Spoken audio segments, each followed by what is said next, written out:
अपनी यहाँ पर लेटेस्ट 3 बड़ी अपडेट आप सभी के लिए। सीएम योगी आदित्यनाथ ने नैप 2020 को लेकर के मीटिंग यहाँ पर ली है। साथ ही साथ हम जानने वाले हैं यहाँ पर बड़ौदा गांधी के द्वारा 2 अपडेट दी गई हैं। तीसरी अपडेट है आपकी अनुदेशक अपडेट है।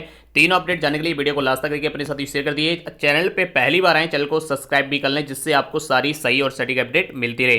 तो यहाँ पर शिक्षा मंत्री संदीप सिंह बैठे हुए हैं और इन्होंने ये पूरी जानकारी दी है कि यूपी में अब नई शिक्षा नीति को पूर्ण रूप से लागू किया जाएगा। अभी तक नई शिक्षा नीति को लेकर के केवल चर्चाएं थी, लेकिन अब यहां पर अंतिम दौर पर आ गया है। ये यहां पर मीटिंगें ली जा रही हैं, उसके बाद अब यहां पर ये अपूर्ण रूप से यूपी में लागू की जाएगी। तो देखिए यहां पर संदीप जी के द्वारा बता दिया है। आज 5 कालिदास मार्ग मुख्यमंत्री आवास यानी लखनऊ माननीय मुख्यमंत्री योगी आदित्यनाथ जी की अध्यक्षता में नैप 2020 को पूर्ण रूप से यहां पर स्पष्ट कहा है, नैप 2020 पूर्ण रूप से अमल में लाने के लिए सभी शिक्षा विभागों की समीक्षा बैठक में प्रतिभाग किया।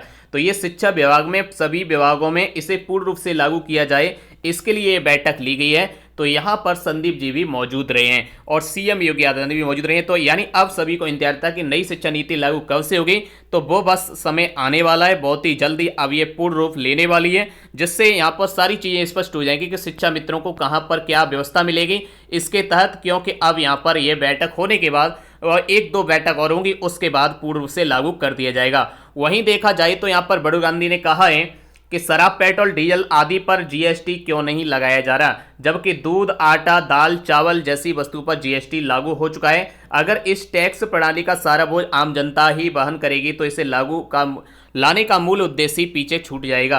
केंद्र और राज्य सरकार को मिलकर जीएसटी का एक जनहितकारी प्रारूप तैयार करना चाहिए। यहाँ साथ ही साथ दूसरा अपडेट इन्होंने दिया है, ये जवानों के लिए यानी सेना में किसी भी तरह का कोई आरक्षण नहीं है, पर अग्निपथ की भर्तियों में जाति प्रमाण पत्र मांगा जा रहा है। क्या अब जाति देख करके किसी की भी राष्ट्रभक्ति तय की जाएगी? सेना की स्थापित परंपराओं को बदलने की हमारी राष्ट्रीय सुरक्षा जो प्रभाव पड़ेगा उसके बारे में सरकार को सोचना चाहिए। यानी यहाँ पर कास्ट सर्टिफिकेट भी अब मांगा जा रहा है। यहाँ पर ये बड़ौदा गांधी के द्वारा ट्वीट करके जानकारी दी गई है, जो कि यहाँ पर इन्होंने कहा है क्या अब जाति देख करके राष्ट्रभक्ति तय की जाएगी, जबकि यहाँ पर राष्ट्रभक्ति के लिए कोई सर्टिफिकेट की आवश्यकता नहीं होती है।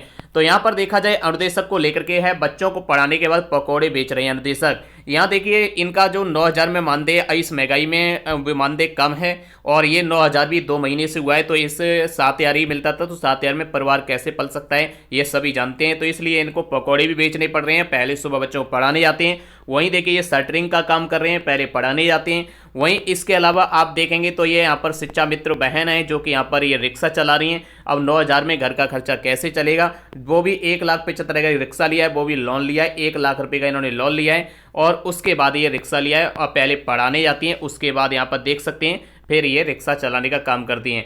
वहीं देखा जाए तो ये गोलगप्पे बेच रहे हैं। यहाँ पर प्रदीप कुमार है अनुदेशक हैं, ये यहाँ पर चाट फुल्की का ठेला लगाते हैं। यानी ये सारे जो कार्य हो रहे हैं वो केवल शिक्षा देने के बाद ये अनुदेशक को करने पड़ रहे हैं, क्योंकि 7,000 9,000 में घर का खर्चा नहीं चल सकता है। आप सभी का मानना क्या है, कमेंट से जरूर बताइए। मिलते हैं फिर नई वीडियो के साथ। जय हिंद।